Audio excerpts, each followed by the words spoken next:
Bonsoir, bienvenue dans Angle droit, le bulletin, vous savez, qui décrypte les enjeux au cœur de la science et de la société. Ce soir, on plonge dans l'espace lointain, mais vous allez voir, notre sujet est profondément humain. Oui, il s'agit de confiance, de transparence et d'un visiteur interstellaire nommé 3I/Atlas. Imaginez, on est, disons, le 1er juillet 2025, et là, une détection astronomique elle fait le tour du monde, littéralement. Pour la 3e fois seulement dans l'histoire, on a la certitude qu'un objet venu d'un autre système stellaire traverse notre voisinage cosmique. Cet objet, on le baptise 3I/Atlas. Et là, l'excitation scientifique, elle est à son comble, vraiment. Puis vient la communication officielle. La NASA, vous savez, cette institution dont l'autorité est quasi planétaire, publie un communiqué. L'objet est d'origine naturelle. Voilà, une simple comète glacée, certes exotique par sa provenance, mais familière dans sa nature. Le message se veut rassurant, bien sûr, pour clore le débat. Pourtant, il produit l'effet inverse. Car cette conclusion, elle est livrée seule, nue, sans les données, sans les mesures concrètes, sans les marges d'erreur que la science exige.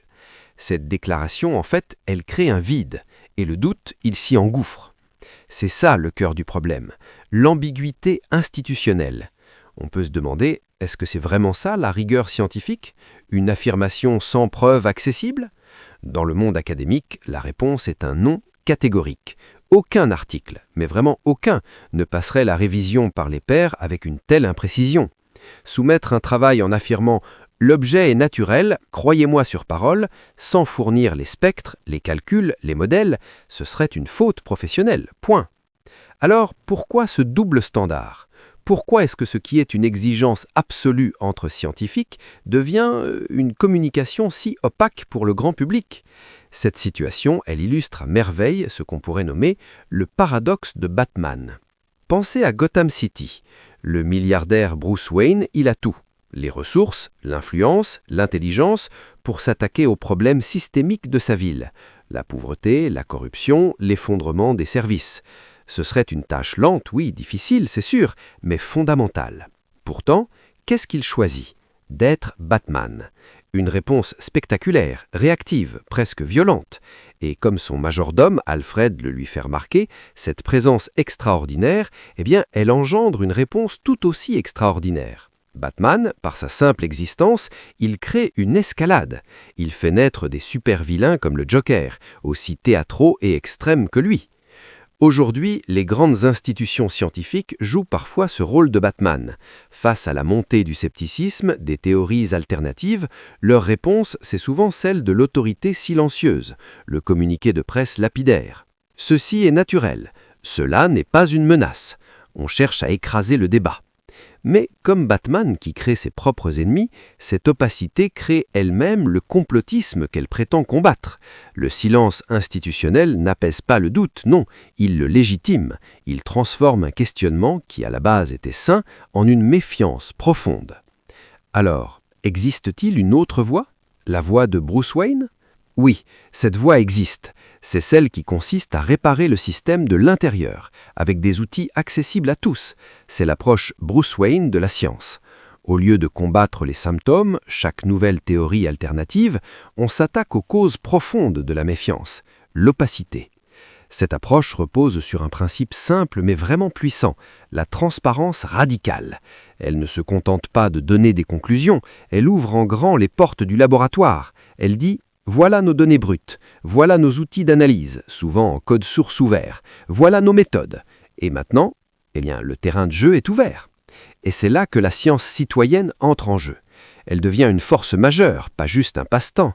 En rendant tout accessible, on ne s'adresse plus seulement à une poignée de chercheurs, on donne le pouvoir aux astronomes amateurs, aux étudiants, aux développeurs, à des esprits curieux et compétents partout dans le monde.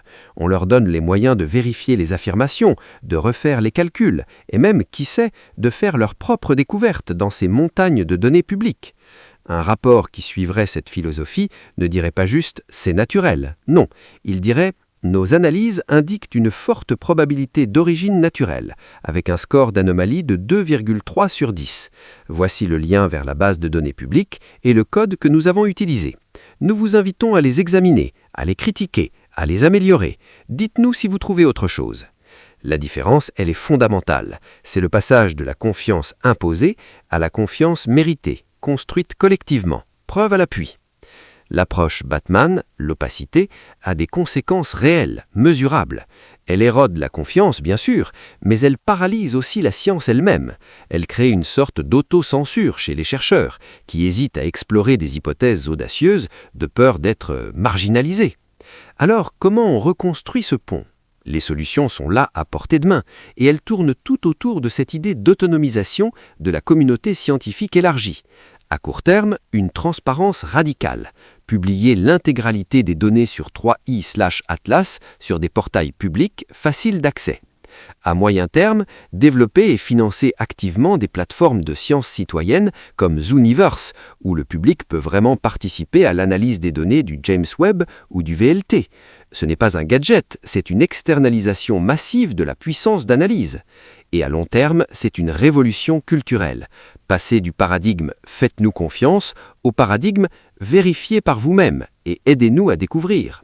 L'affaire 3i/Atlas, c'est bien plus qu'une histoire de comète. C'est une leçon sur la nature même de la science au XXIe siècle.